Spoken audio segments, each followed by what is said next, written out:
যদি আমরা পঞ্চম শ্রেণী তৃতীয় পর্যায়ক্রমিক মূল্যায়নের পরিবেশে 18 নম্বর স্কুলে প্রশ্ন উত্তরগুলো আলোচনা করব। এক বলেছে টারবাইন কি।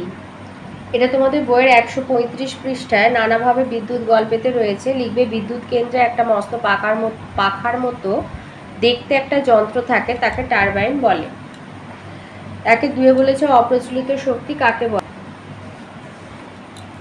অপ্রচলিত শক্তি লিখবে শক্তি উৎপাদনে যেসব উৎসগুলি বহুকাল ধরে প্রচলিত নয় এবং বর্তমানে অল্প পরিমাণে ব্যবহৃত হয় তাদের অপ্রচলিত বা অচিরাচরিত শক্তি বলে, যেমন সৌরশক্তি, বায়ুশক্তি প্রভৃতি। 1-3 বলেছে পানসি কি। পানসি হচ্ছে হালকা লম্বাটে ডিঙি নৌকা। 1-4 বলেছে মরাকোটাল কাকে বলে। মরাকোটাল কাকে বলে লিখবে কৃষ্ণ ও শুক্লপক্ষের অষ্টমী তিথিতে পৃথিবীর সঙ্গে চাঁদ ও সূর্যের সমকোণে অবস্থানের ফলে যে কম প্রাবল্যে জোয়ার সৃষ্টি হয় তাকে মরাকোটাল বলে। 1-5 স্টিম ইঞ্জিন কি। স্টিম ইঞ্জিন হলো বাষ্পচালিত ইঞ্জিন। 1-6 আয়লা কি। আয়লা হলো ঘূর্ণিঝড়। 1-7 সুনামি কি। সুনামি হচ্ছে সামুদ্রিক জলোচ্ছ্বাস। 1-8 পরিবেশ বান্ধব দুটি পরিবহনের নাম লেখো। পরিবেশ বান্ধব দুটি পরিবহন সাইকেল এবং ট্রেন। 1-9 জোয়ার কি। সমুদ্র এবং নদীর জলের বেড়ে যাওয়াকে জোয়ার বলা হয়। 1-10 ধূমকেতু কি। ঝাঁটার মতো লেজ বিশিষ্ট উজ্জ্বল জ্যোতিষ্ককে ধূমকেতু বলে।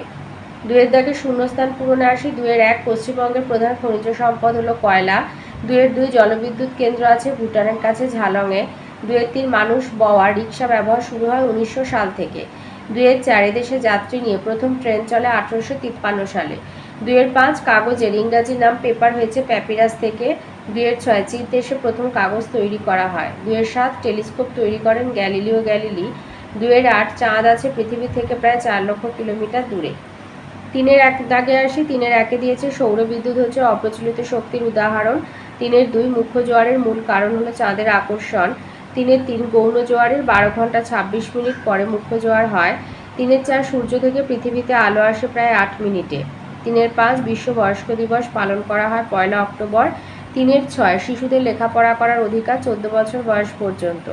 3-7 সুমেকার ও লেভি একজন বিজ্ঞানী। 4 আছে টিকা লেখো। 4-1 দিয়েছে অ্যাসিড বৃষ্টি। অ্যাসিড বৃষ্টি কাকে বলে আগে বলবে যে বৃষ্টির জল বায়ুতে অবস্থিত বিভিন্ন বিষাক্ত গ্যাসের সঙ্গে মিশে অ্যাসিড সৃষ্টি করে ভূপৃষ্ঠে ঝরে পড়ে, একে অ্যাসিড বৃষ্টি বলে। আর এর সাথে লিখবে যে অ্যাসিড বৃষ্টির প্রভাব লিখবে যে মানুষের ত্বকে রোগ দেখা যায়। 2 হচ্ছে চুনাপাথর বা মার্বেল দিয়ে তৈরি সৌধ বা স্থাপত্যের ক্ষয় হয়, উজ্জ্বলতার হ্রাস পায়, স্টোন ক্যান্সার দেখা যায়। 3 হচ্ছে গাছের পাতা কালো হয়ে যায় যার ফলে অঙ্কুরোদ্গম ব্যাহত হয়। 4 মাটির উর্বরতা হ্রাস পায়। 5 পুকুর হ্রদের জল আম্লিক হয়ে জলজ প্রাণী মারা যায়। 4-2 বলেছে জীবাশ্ম জ্বালানি। জীবাশ্ম জ্বালানি কাকে বলে লিখবে যে উদ্ভিদ ও প্রাণী দেহাবশেষ শিলাস্তরের মধ্যে চাপা পড়ে ভূগর্ভের তাপ ও চাপে পরিবর্তিত হলে তাকে জীবাশ্ম বলে। এই জীবাশ্ম সৃষ্টির সময় জীব দেহাবশেষ ভূ অভ্যন্তরে চাপ ও তাপে এবং রাসায়নিক বিক্রিয়ায় পরিবর্তিত হয়ে যখন জ্বালানি খনিজে পরিণত হয় তখন তাকে জীবাশ্ম জ্বালানি বলে, যেমন হচ্ছে কয়লা, খনিজ তেল, প্রাকৃতিক গ্যাস ইত্যাদি। 4-3 দিয়েছে জলচক্র। জলচক্রের এই ছবিটা আঁকবে আর এটা লিখবে যে সূর্যের তাপে পুকুর, নদী, সমুদ্রের জল বাষ্প হয়ে ওপরে উঠে যায়। ওপরে উঠে ঠান্ডা হয়ে মেঘে পরিণত হয়। মেঘ থেকে বৃষ্টি রূপে জল পুকুর, নদী, সমুদ্রে ফিরে আসে। সূর্যের তাপে আবার পাহাড়ের মাথায় সঞ্চিত বরফ গলে জল এবং পরে বাষ্প হয়ে ওপরে উঠে যায়। এইভাবে জল কখনো মেঘে, কখনো বৃষ্টি, আবার কখনো বরফ রূপে আকাশ আর পৃথিবীর মধ্যে ক্রমাগত ঘুরে চলেছে। একে জলচক্র বলে। 4-4 আছে সেভ ড্রাইভ সেভ লাইফ। আচ্ছা, সেভ লাইফের ওপরে তোমাকে এখানে 2.5 নাম্বার দেবে, তো এতটা লেখার দরকার নেই।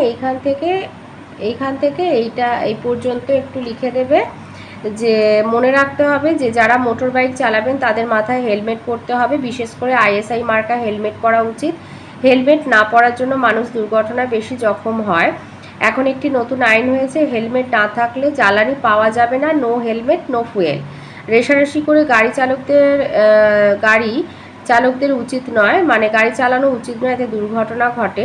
কখনোই বাঁ দিক থেকে অন্য গাড়িকে ওভারটেক করা উচিত নয়। এই জন্য যাত্রীরা অনেকাংশে দায়ী, তারা বাসে উঠেই তাড়া দেয়। বাসগুলিও অকারণে আসতে চলে, যাত্রীরাও যেখানে সেখানে ওঠানামা করেন। মনে রাখতে হবে গাড়ির চালক ও সহযোগীরাও সাধারণ মানুষ, তারাও সম্মান ও সহযোগিতা আশা করেন। আমরা সকলেই তাই শপথ নেব যে সেফ ড্রাইভ সেভ লাইফ, সাবধানে চালাও জীবন বাঁচাও। 4-এর 5-এ আছে প্রচলিত শক্তি।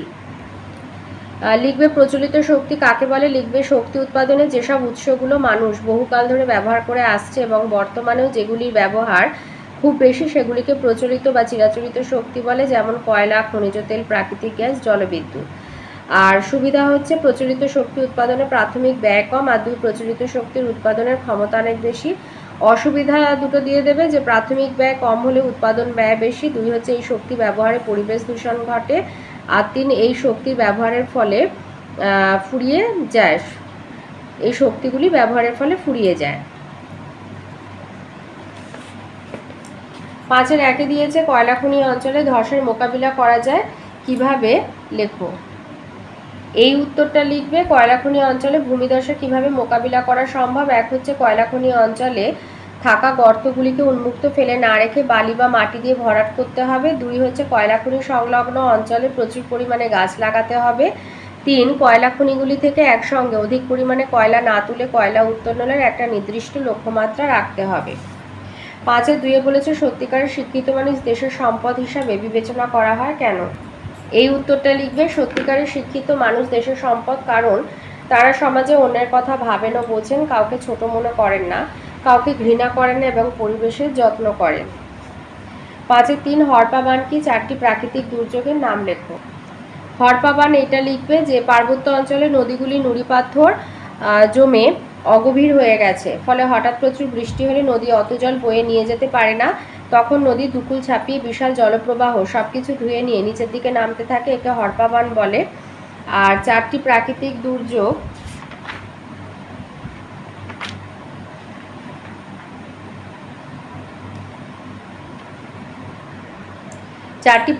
দুর্যোগ, লিখবে ঘূর্ণিঝড়, ভূমিকম্প, সুনামি, বন্যা। 5-এ 4 দিয়েছে সূর্য সকল শক্তির উৎস, ব্যাখ্যা করো। এখানে সুন্দর করে 4টে পয়েন্ট আছে, এটা লিখে দেবে। 1 হচ্ছে সৌরশক্তিকে ব্যবহার করে পৃথিবীতে প্রাণের সৃষ্টি হয়েছে। 2 সৌরশক্তি উদ্ভিদের খাদ্য তৈরির মূল রসদ। 3 জীবাশ্ম জ্বালানিতে যে প্রচুর শক্তি নিহিত থাকে তার মূল উৎস সূর্য। আর 4 সৌরশক্তির দ্বারা বর্তমানে আলো জ্বালানো, পরিবহন, যান চালানো, যন্ত্রপাতি চালানো সহ বিভিন্ন কাজকর্ম করা হয়, তাই পৃথিবীতে সমস্ত শক্তির উৎস হলো সূর্য। 5-এর 5 শিশুদের অধিকারগুলি কি কি, লেখো। শিশুদের অধিকার 1 হচ্ছে বেঁচে থাকা, 2 খাদ্য আর পানীয় জল পাওয়া, 3 স্বাস্থ্য ভালো রাখা, অসুখ হলে চিকিৎসা পাওয়া, 4 অবৈতনিক আর বাধ্যতামূলক শিক্ষা লাভ, 5 নিজের নাম পরিচয় জানা ও প্রকাশ করা, 6 নিজের মত প্রকাশ ও আলোচনার স্বাধীনতা, আর 7 মারধর বা মানসিক পীড়ন থেকে সুরক্ষা। 5-এর 6 হচ্ছে কয়লার ধোঁয়া থেকে কিভাবে ক্ষতি হয়, লেখো।